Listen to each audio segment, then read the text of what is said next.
Halo, selamat pagi, siang, sore, dan malam. Ketemu lagi Sobat Presisius dengan podcast kita. Nah, kebetulan ini adalah podcast terbaru kita. Yang akan dibahas adalah tentang dunia arsitektur, building, teknologi bangunan, bahkan ke interior.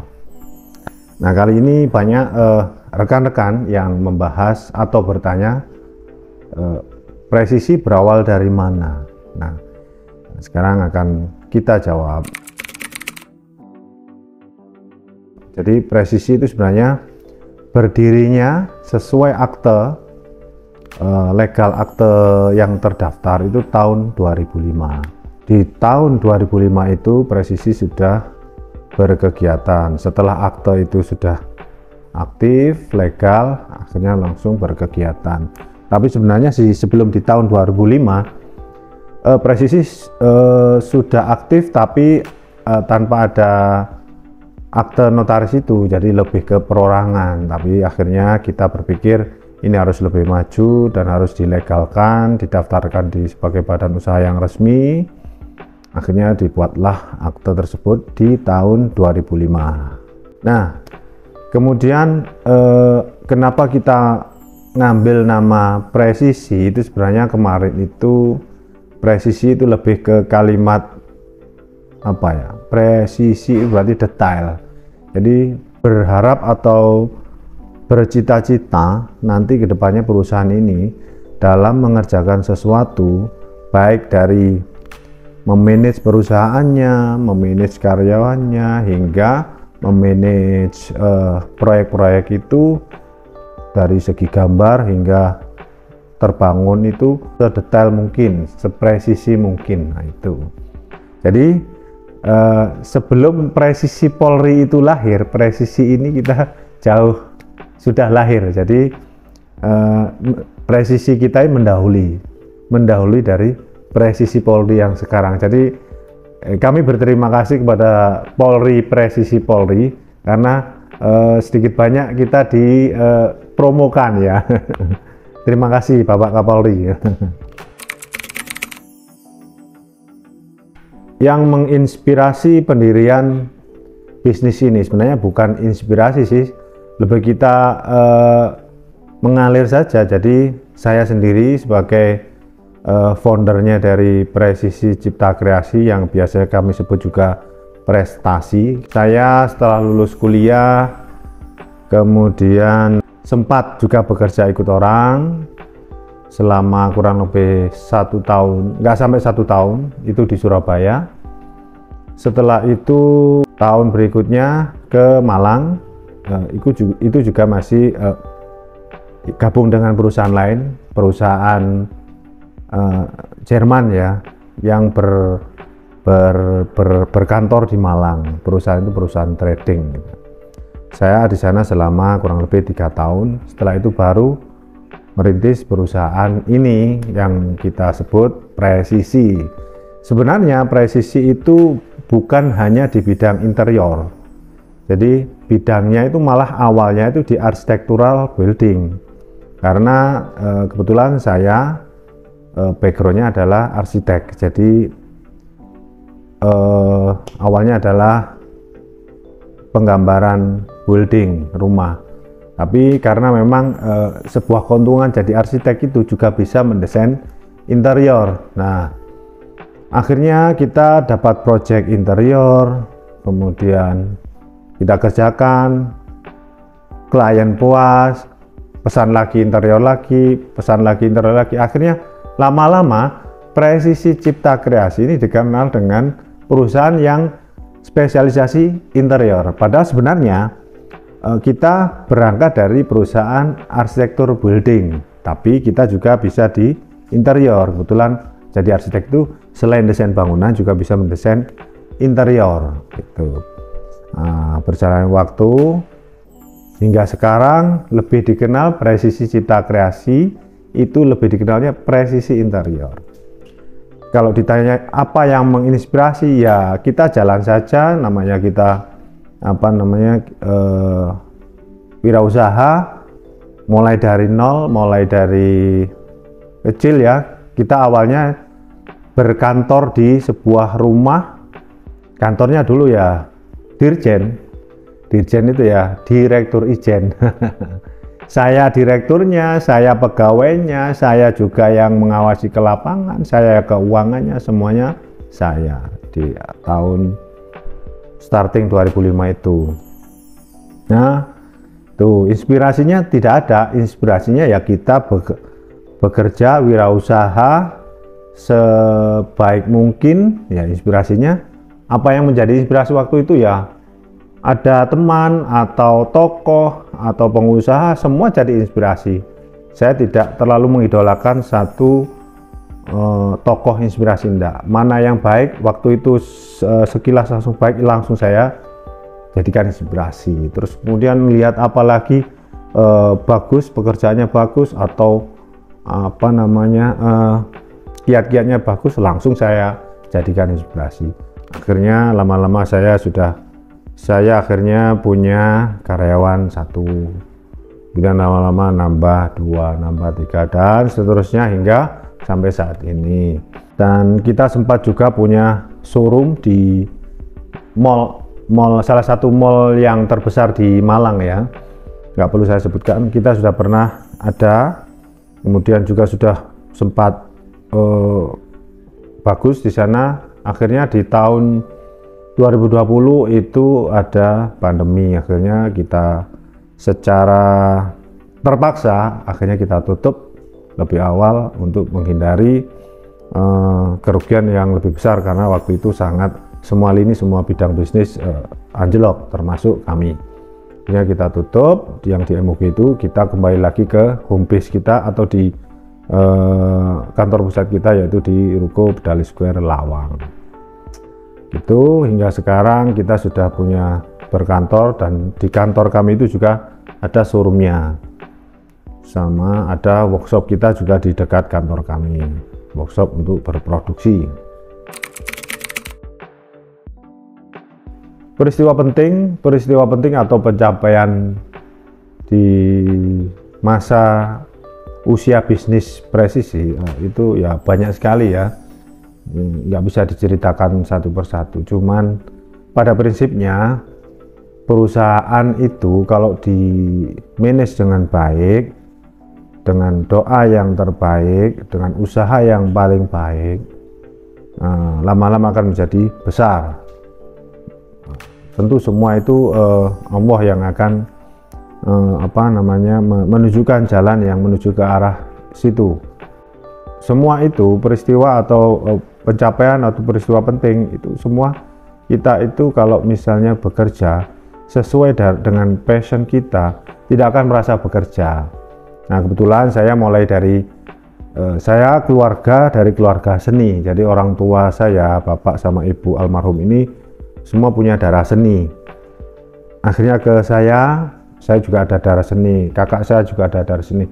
Kakak saya 3 bersaudara ini ada darah seni semuanya.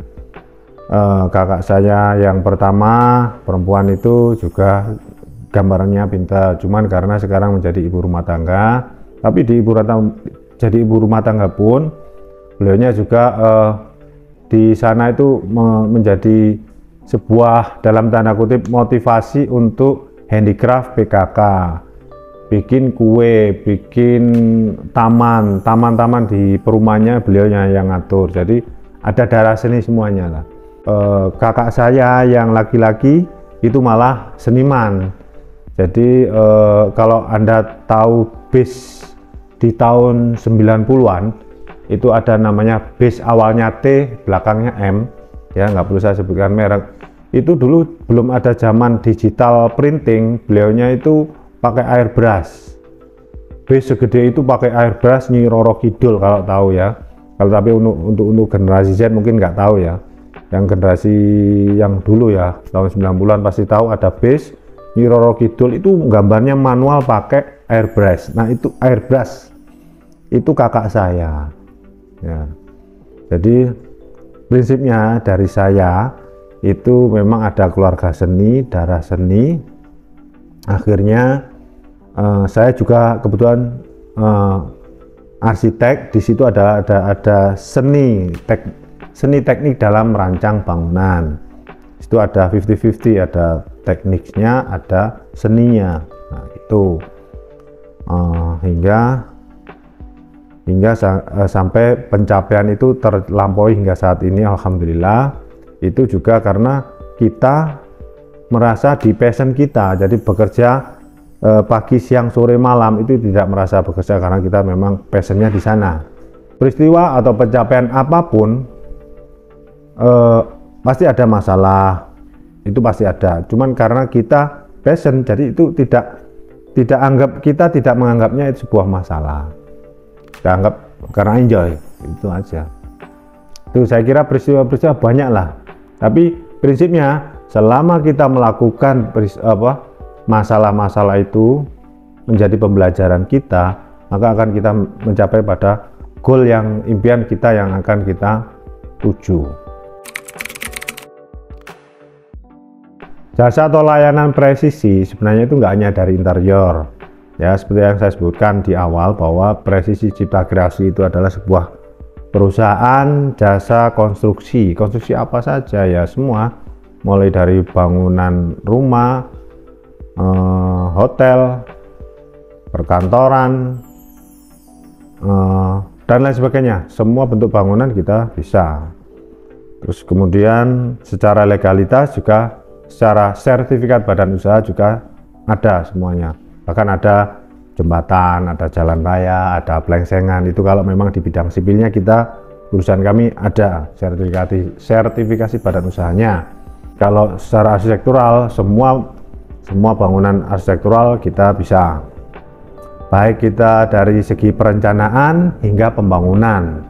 Nah, itu kami ada di dua dunia itu. Jadi ketika Anda mau merencanakan sebuah hunian atau bangunan, kita ada jasa namanya jasa konsultan perencanaan. Di situ meliputi dari penggambaran, mulai konsep desain, kemudian desain, kemudian gambar kerja, termasuk RAB-nya. Itu sebuah perencanaan.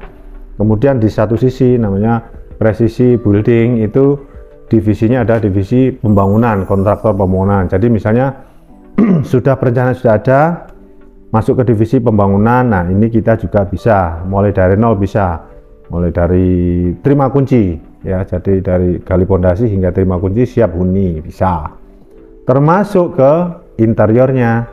Kalau ke interiornya berarti dari rumah yang sudah finishing kita supply interiornya, mulai dari karpet, wallpaper, plafon, titik lampu, fix furniture, loose furniture, semua kita bisa supply, kita desain dan kita kerjakan. Kalau ada konsumen ya, misalnya punya kendala dalam melaksanakan pembangunan, itu macam-macam kan. Ada yang satu memang nol, tidak tahu apa-apa, mau bangun rumah, misalnya mau bangun rumah blank. Nah, kita yang bisa mengedukasi, menginterogasi atau menginterview kebutuhannya apa, ruangnya apa saja. Ini nanti kita review, arsitek kami yang akan mendiskusikan lebih detail secara teknis.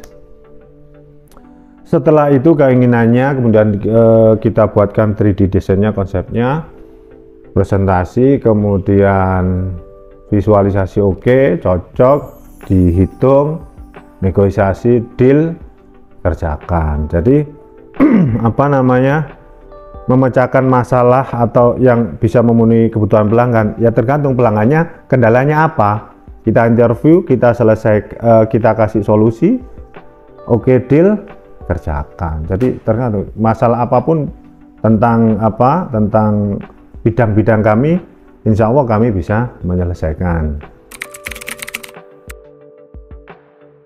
Terkait perusahaan yang seperti kami itu ya banyak sekali ya. Kami lahir mulai tahun 2005 hingga sekarang tahun berapa ya? Tahun 2020-an, bahkan mulai 2019 itu banyak sekali perusahaan-perusahaan baru yang hampir sama bidangnya. Apa yang membedakan antara kami dengan perusahaan lain?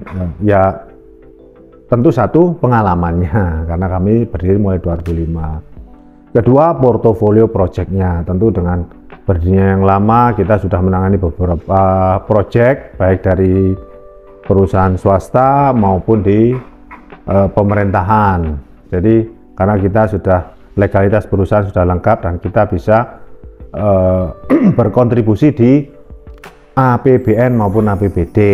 Jadi begitu, perusahaan kami sudah legal terdaftar, dia bisa untuk mengikuti tender di pemerintahan. Jadi proyek kami ada di swasta dan juga ada di pemerintahan.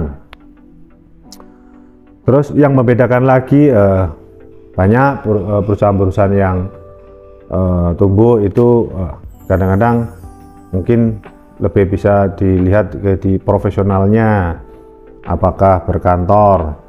Kalau berkantor apakah punya karyawan yang handle, karyawan yang profesional. Kemudian apakah punya workshop sendiri. Setelah itu apakah materialnya berkualitas. Nah, itu semua harus dilihat semuanya. Nah, perusahaan kami mungkin yang membedakan ya itu bisa dilihat di Instagram kami, karya-karya kami di sana sudah banyak kita kita upload. Di situ itu semua karya-karya kami, proyek-proyek yang ditangani. Kemudian klien bisa berkunjung ke kantor, kita diskusi di ruang meeting kami dengan lebih detail dengan tim arsitek profesional kami. Jadi pembedanya adalah ya kalau pengen tahu lebih detail silakan datang ke kantor kami, tunjukkan keluhan atau permasalahan Anda akan bisa menilai sejauh apa kami dibandingkan dengan perusahaan yang lain. Jadi, itu saja. Lebih detailnya lebih baik mungkin bisa datang ke kantor. Kantor kami ada di sini ya, bisa dilihat lebih detail atau bisa juga follow Instagram kami di @presisiinterior. Follow juga di TikTok kami di presisi_cipta_kreasi ya, betul ya? Oh nyambung ya, Presisi Cipta Kreasi itu TikTok kami. Kemudian Facebook Fanspeak itu Presisi Interior. Kemudian ada channel YouTube juga yang mengulas kegiatan kami, terus tips dan trik tentang bangunan arsitektur maupun interior. Itu di channel YouTube-nya Presisi Interior. Silakan di follow, silakan di like, silakan di subscribe, dan silakan di share. Komen yang sebanyak mungkin biar jika ada manfaatnya bisa banyak yang mengetahuinya. Ya, sementara itu tentang podcast kali ini. Sampai jumpa di podcast presisi selanjutnya.